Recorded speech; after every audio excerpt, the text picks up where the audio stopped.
We live in a world where almost everyone plays psychological games with others. Sometimes, people do this on purpose, messing with others. Other times, they don't even know they're doing it. Games People Play by Berne explores human behavior. Berne talks about games as patterns of behavior we use to manipulate each other. These games are different from normal interactions because they have hidden motives. You can't escape this, no matter who you are or what you do. That's because we are always dealing with other people, be it offline or online. Uncovering hidden motives of other people and figuring out what psychological games they are playing is a skill we must learn to increase our chances of survival.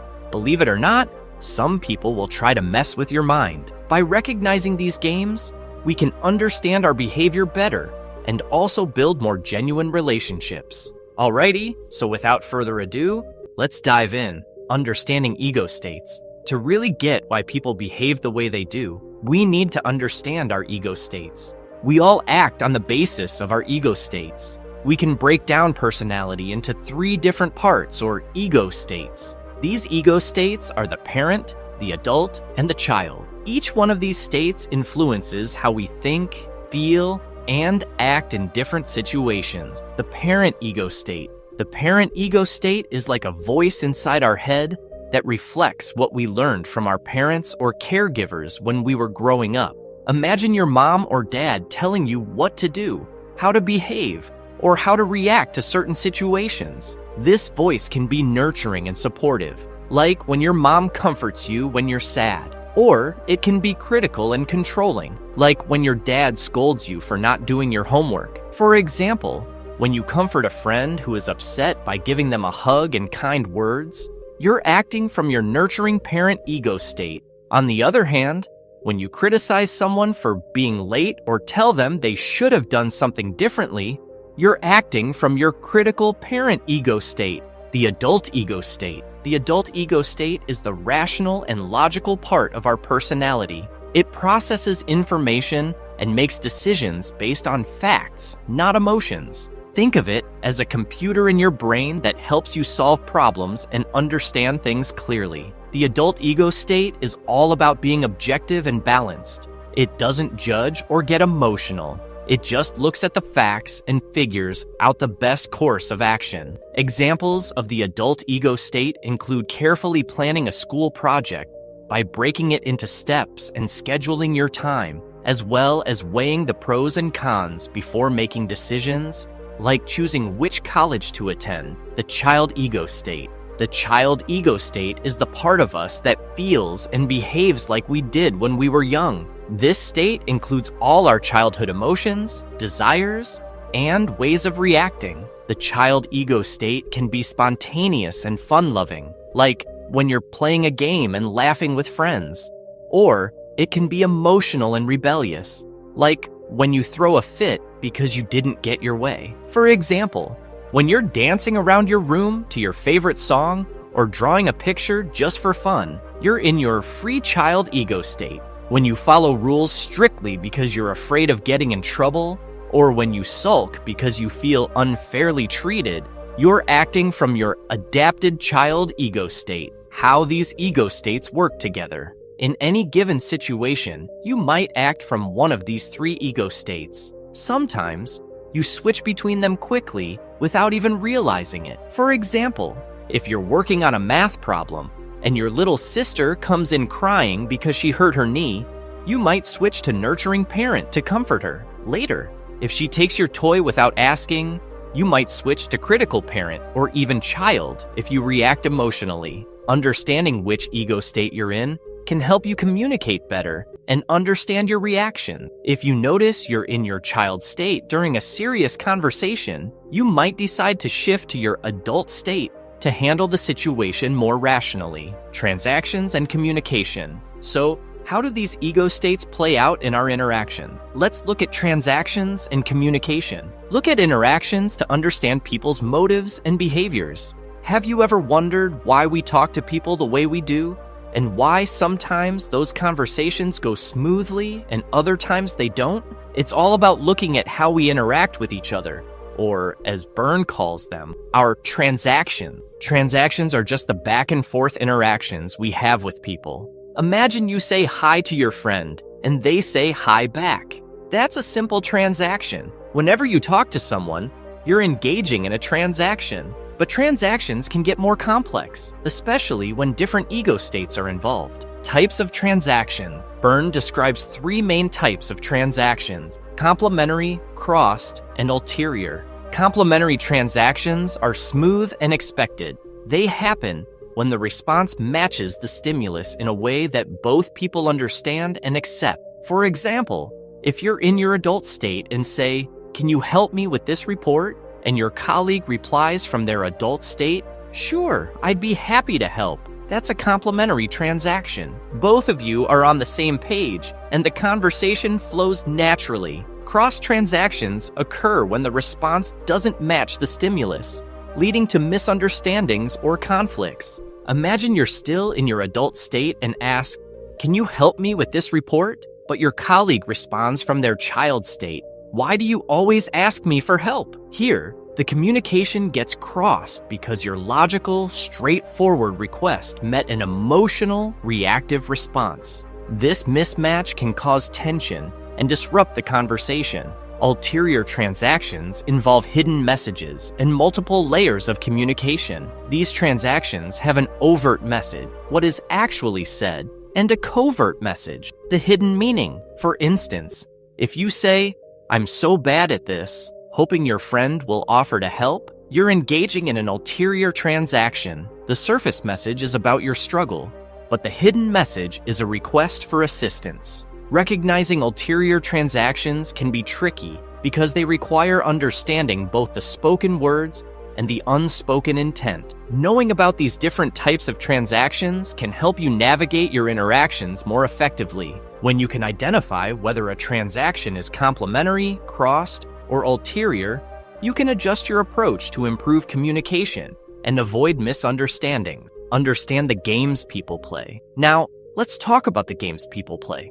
Games are like scripts that people follow, often without realizing it. These scripts involve repeating the same behaviors in similar situations to get specific reactions from others. These behaviors are usually driven by hidden motives. People play games for many reasons. Games give attention and sympathy. They offer a familiar way to connect with others. Games also help people keep a safe emotional distance, avoiding getting too close or vulnerable. Life games. Life games are strategies people use to navigate their daily lives, often without realizing it. These unconscious strategies help individuals cope with their emotions, desires, and social situations. Each game serves a psychological purpose and has its own unique dynamics. One common life game is the Kick Me game. In this game, the individual sets themselves up to be criticized or rejected. They might behave in ways that provoke negative responses from others, reinforcing their belief that they are always the victim. For instance, someone might say, "I always seem to mess things up," prompting others to respond, "Why do you always make things difficult for yourself?" This game allows the player to avoid responsibility for their own actions by blaming others for their misfortunes, receiving validation for their self-image as a failure or victim. Another life game is See What You Made Me Do, where the player blames others for their own mistakes or failures. By shifting the responsibility to someone else, they avoid taking accountability for their actions. For example, a player might say, "If you hadn't distracted me, I wouldn't have messed up," causing others to feel guilty and responsible for the player's problems. This game often involves guilt tripping and manipulation, perpetuating a cycle of blame and defensiveness. The "Now I've got you, you son of a bitch" game involves setting someone up to fail or make a mistake so that the player can express justified anger or superiority. The goal is to trap the other person in a no-win situation, allowing the player to vent their frustrations and feel morally righteous. For instance, a player might say, "I told you to do it this way, but you did it wrong again," making the victim feel confused and defensive, while the player feels empowered and justified in their anger. This game creates conflict and prevents constructive problem solving. Marital games. Marital games are repetitive interactions that couples fall into, often without realizing it. These games serve psychological purposes, helping individuals cope with emotions, maintain control, or avoid vulnerability. Each game has its own dynamics and impact on the relationship. One common marital game is If It Weren't For You. In this game, one partner blames the other for preventing them from achieving their goals. This allows the blaming partner to avoid taking responsibility for their own actions or failures. For example, one partner might say, "I could have been a successful artist if it weren't for you always needing me at home," making the other partner feel guilty and try to compensate, perpetuating the cycle. Another marital game is Frigid Woman, where a wife avoids sexual intimacy with her husband by using various excuses. This game often masks deeper issues in the relationship, such as power struggles or unresolved conflicts. For instance, the husband might complain, "You never want to be intimate with me," and the wife might respond, "I'm just too tired and stressed out from everything." This game prevents genuine communication about their needs and issues, creating a repetitive pattern of avoidance and frustration. In Look How Hard I've Tried, one partner puts in visible effort to solve a problem, but in ways that are bound to fail. This allows them to gain sympathy and avoid facing the possibility of real change or success. For example, one partner might say, "I've done everything I can to make this work, but nothing helps," while the other suggests trying something different. The partner who tries hard gains sympathy and avoids taking responsibility for finding effective solutions, while the other partner feels frustrated and helpless. Corner is a game where one partner feels trapped by the other's expectations. The partner sets up situations where they are bound to fail, reinforcing their belief that they can never satisfy their partner. For instance, one partner might say, "I can't do anything right in your eyes," while the other insists, "I just want things done a certain way." The partner feeling trapped believes they can never meet the expectations, while the demanding partner feels justified in their dissatisfaction, creating ongoing tension. In courtroom, couples engage in arguments as if presenting cases in court, each trying to prove their point and win. This game involves gathering evidence, making accusations, and defending against the other's claims. For example, one partner might say, "You're always late. Why can't you be on time?" While the other defends, "You never understand how busy I am." The focus is on winning the argument rather than resolving the underlying issues, leading to ongoing conflict. Lastly, Sweetheart is a game where couples excessively flatter each other to avoid confronting real issues. This game creates a superficial harmony, masking deeper dissatisfaction or conflict. For example, one partner might say, "You're so wonderful and perfect," and the other responds, "Thank you, you're amazing too." The constant praise serves to keep the relationship on a surface level, preventing genuine intimacy and addressing any real issues. Party games. Party games are repetitive social interactions that people use to navigate group settings. These interactions serve psychological purposes, such as seeking attention, avoiding vulnerability, or maintaining control. Berne identifies several common party games, each with its own dynamics and impact on social interactions. One common party game is Ain't It Awful? In this game, participants bond over shared complaints about life, work, or other aspects of their experiences. For example, one person might say, "My boss is such a jerk. He never appreciates anything I do." And another might respond, "I know exactly what you mean. My job is a nightmare too." This game allows people to gain sympathy and attention from others by emphasizing their misfortunes. While they feel validated and supported, the game prevents them from seeking constructive solutions to their problems. Another game is Blemish, where individuals focus on finding faults in others. For instance, someone might say, "Did you see how poorly dressed she was at the party?" And another might agree, "Yes, it was so unprofessional." By pointing out others' imperfections, participants feel superior and justify their own actions. This game reinforces self-esteem, but creates a negative atmosphere and hinders genuine connection. Schlemiel involves clumsy or inappropriate behavior that leads to others cleaning up the mess or offering forgiveness. An example would be someone spilling their drink and saying, "Oops, I spilled my drink all over the table," and another person responding, "Don't worry, I'll help you clean it up." The Schlemiel gains attention and care from others through their mishaps, receiving sympathy and assistance. However, this can lead to resentment over time, as others feel obligated to help. In "Why don't you?" Yes, but one person asks for advice or solutions but rejects every suggestion, maintaining their position as a helpless victim. For example, someone might say, "I don't know how to deal with my difficult coworker," and when another suggests, "Have you tried talking to them directly?" they respond, "Yes, but that never works." This game allows the person seeking advice to gain attention and sympathy without making any real effort to change their situation. The advice giver becomes frustrated, feeling that their suggestions are never good enough. Underworld games. Underworld games are repetitive social interactions that revolve around criminal or antisocial behavior. These interactions serve psychological purposes, such as seeking excitement, avoiding responsibility, or gaining control. Berne identifies several common underworld games, each with its own dynamics and impact on the individuals involved. One such game is Cops and Robbers,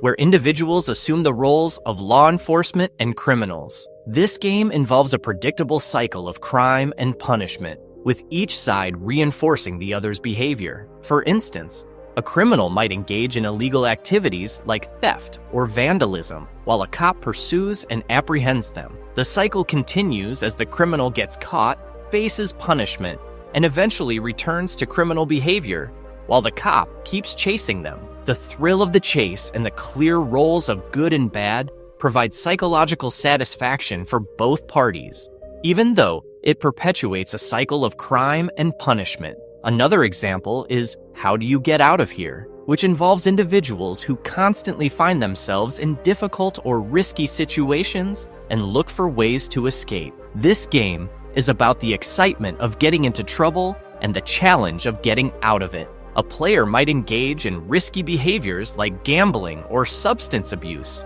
while others try to help them get out of trouble. The cycle continues as the player escapes one situation only to get into another, keeping the game going. The player experiences excitement and attention from others, while those trying to help feel needed and important, even though the cycle continues. Let's pull a fast one on Joey is about deceiving or tricking someone, often for the thrill of getting away with it. The game involves planning and executing a scheme to outsmart another person.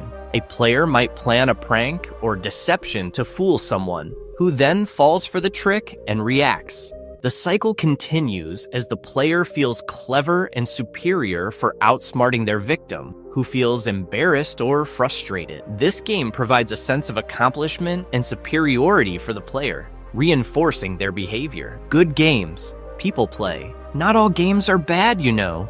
Some are actually really good and promote positive behavior and healthy social interactions. These games help with personal growth, build healthy relationships, and create constructive social dynamics. Take Busman's Holiday, for example. This is when people do activities similar to their work during their free time. It lets them enjoy their work skills in a relaxed setting. For example, a chef might enjoy cooking at home for friends on weekends. They get to have fun and receive praise without the pressure of a professional kitchen. The chef feels valued, and their friends enjoy delicious meals. Another positive game is Cavalier, where people show politeness and courtesy towards others. This reinforces social harmony and respect. Imagine someone who always holds the door open for others or helps carry heavy bags. These small acts of kindness create a positive atmosphere and encourage others to do the same. Happy to Help, Arasojos,